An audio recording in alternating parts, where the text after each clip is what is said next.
नमस्कार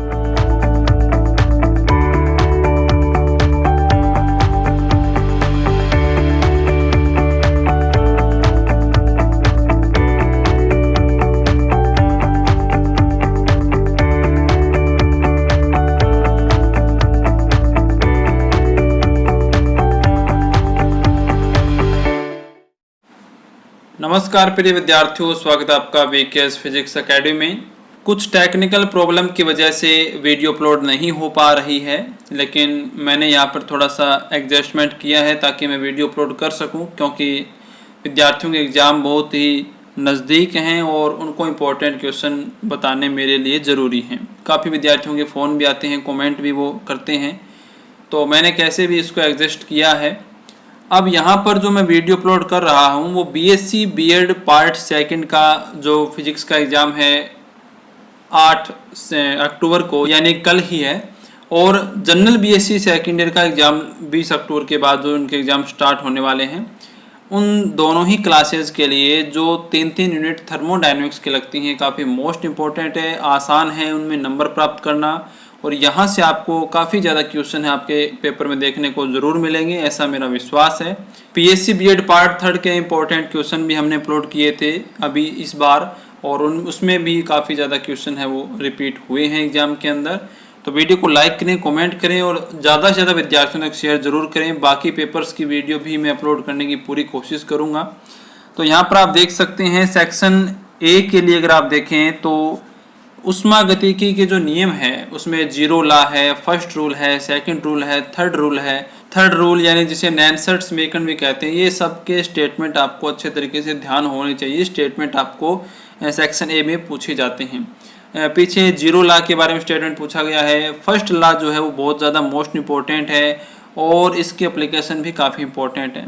इसके अलावा अनुत्क्रमणीय और उत्क्रमणीय प्रक्रम जो है, रिवर्सिबल और इरिवर्सिबल प्रोसेस जो है, ये भी इम्पोर्टेंट है।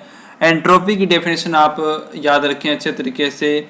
उष्मागतिकी, ताप पैमाना, थर्मोडायनेमिक्स, टेम्परेचर स्केल क्या होता है। मैक्सवेल के चारों संबंध आपको ज़रूर याद होने चाहिए, कैसे भी करके आप याद कीजिएगा। मैक्सवेल के चारों संबंध आपको सेक्शन सी में भी पूछे जा सकते हैं, सेक्शन बी में भी पूछे जा सकते हैं, लेकिन सेक्शन ए में भी इनको पूछा गया है, और सेक्शन ए में सिर्फ आपको मैक्सवेल के चारों जो संबंध हैं उनको डायरेक्ट लिखना है। तो ये चारों संबंध आपको याद होने चाहिए। उसके अलावा प्लांक अवधारणा क्या है, ब्लैक बॉडी क्या है, एक पूर्ण ब्लैक बॉडी, पूर्ण कर्षणिका क्या होती है, रेले जीन्स का नियम क्या है, कारणों प्रमेय के स्टेटमेंट आपको याद होने चाहिए।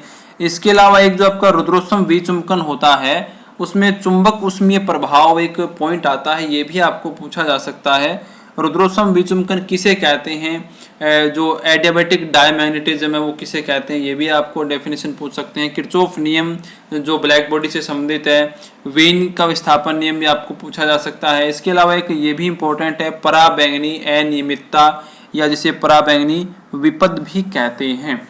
सेक्शन बी की अगर हम बात करें तो सेक्शन बी काफ़ी मोस्ट इंपॉर्टेंट हो जाता है, क्योंकि इसमें बहुत सारे क्वेश्चन जो हैं वो बनते हैं सेक्शन बी के लिए। इन तीनों ही यूनिट्स में कारणों प्रमेय को सिद्ध करना, इसके जो स्टेटमेंट है इसके आधार पर इसको प्रूफ करना थ्योरेटिकल है ये। उष्मागतिकी, ताप पैमाने और गैस पैमाने की जो तुल्यता है, जिसमें इस प्रकार से आपकी तुल्यता आती है 1 माइनस τ2 अपॉन τ1। ये τ2 अपॉन τ1 तो उष्मागतिकी ताप पैमाने में आती हैं, और गैस ताप पैमाने में अपने नीटा बराबर 1 माइनस T2 अपॉन T1 आता है। तो इस प्रकार से इनमें रिलेशन देना होता है। इसके अलावा वेरी वेरी मोस्ट इंपॉर्टेंट है, रुद्रोष्म विचुंबकन द्वारा शीतलन किस प्रकार से होता है। ये एक विधि है जिसमें आप एक अनुचुंबकीय लवण का रुद्रोष्म विचुंबकन करते हैं, जिसमें GdSO4 का लवण दिया जाता है, गैडोलियम सल्फेट का लवण दिया जाता है। मैक्सवेल संबंध से जो अनुप्रयोग आते हैं जिसमें जूल थॉमसन प्रभाव को परिभाषित करना, क्लासियस कैल्कुलस समीकरण को परिभाषित करना, ये भी काफ़ी मोस्ट इंपॉर्टेंट है। एंट्रोपी वृद्धि का सिद्धांत आपको ध्यान होना चाहिए। इसके अलावा एंट्रोपी स्पेशल अनुत्क्रमणीय प्रक्रम में किस प्रकार से वेरी करती है, कांस्टेंट रहती है या बढ़ती है, घटती है, ये क्या होता है इसके अंदर, ये आपको बताना होगा। तो अनुत्क्रमणीय प्रक्रम के अंदर एंट्रोपी में हमेशा ही वृद्धि होती है, और ये मोस्ट इम्पोर्टेंट है क्योंकि हमारे आसपास के जितने भी प्रक्रम होते हैं, प्रोसेस होती हैं, वो लगभग सारे की सारी अनुत्क्रमणीय होती हैं। इसके अलावा प्लांक का ऊर्जा वितरण नियम आपको ध्यान होना चाहिए। देखो प्लांक जो नियम है उसको, प्लांक का स्टेटमेंट आपसे सेक्शन ए में पूछ सकते हैं, प्लांक का जो नियम है वो सेक्शन बी में भी पूछा जा सकता है, और प्लांक का जो नियम है वो सेक्शन सी में रेले जीन्स का नियम साथ में इंक्लूड करते हुए पूछा जा सकता है। इसके अलावा जो 4 ऊष्मागतिकी विभव होते हैं जिसमें आंतरिक ऊर्जा, गिब्स विभव, हेल्महोल्ट्ज़ मुक्त ऊर्जा और एंथैल्पी, ये क्या होती हैं, इनको आपको सेक्शन बी में पूछा जा सकता है, और इनके द्वारा कोई भी एक दे सकते हैं आपको, इनके द्वारा मैक्सवेल समीकरणों को किस प्रकार से आप ज्ञात करेंगे, ये भी आपसे पूछे जा सकते हैं। इसके अलावा सेक्शन बी में मैं आपको कुछ न्यूमेरिकल्स भी बताऊंगा जो रिपीट हुए हैं, बहुत इंपॉर्टेंट है। जो आपकी 4 नंबर यूनिट है थर्मोडायनेमिक्स रिलेशन वाली, यानी कि ऊष्मागतिकी संबंध जो है, इसके अंदर क्या है, जो एग्जाम्पल आपको दे रखे हैं जिसमें 5-6 एग्जाम्पल है, इसमें प्रूफ करना आपको दे रखा रिलेशन है, ये सिद्ध करो। ये रिलेशन आप बहुत अच्छे तरीके से याद कर लेना, इनमें से एक जरूर आएगा, कोई सा भी आ सकता है, सभी इंपॉर्टेंट है, लेकिन यहाँ पर मैंने आपको वो बताया जो पीछे रिपीट हुए एग्जाम में पूछे गए हैं वो मैंने आपको यहाँ पर बताया। तो ये आप देख सकते हैं, आपकी बुक में आप देख लीजिएगा ये कौन सा है, मिलान कर लीजिए, यहाँ पर आप देख सकते हैं, इस प्रकार से इसको प्रूफ करना है। इसके अलावा एक ये भी है, ES/80 equals CP/CV equals gamma, यहाँ पर प्रूफ करना है, ये भी काफ़ी इंपॉर्टेंट है।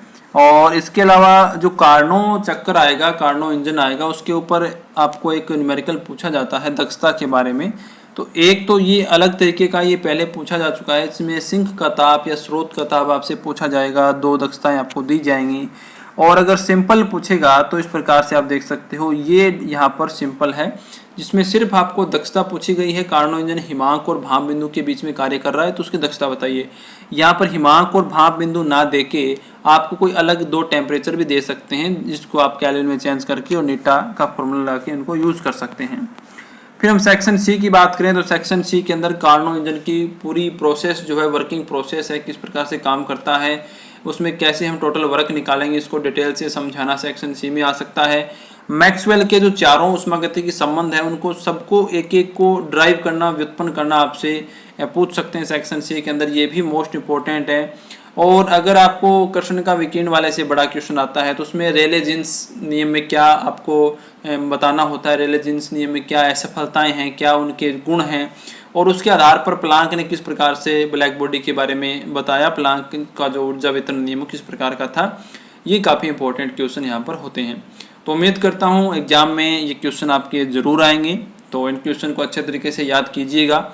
इसके अलावा आप जो भी स्टडी कर रहे हैं वो आपकी स्टडी बेस्ट है, अपने आप पे विश्वास रखिए और एग्जाम में बिल्कुल फ्री माइंड होकर क्वेश्चन कीजिएगा, अच्छे तरीके से याद कीजिए, अच्छे तरीके से एग्जाम में लिखिए और बार बार इनका रिवीजन कीजिए, जितना हो सके, जितना रिवीजन होगा उतना ही एग्जाम आपका अच्छा होगा। मिलते हैं नेक्स्ट वीडियो में, धन्यवाद।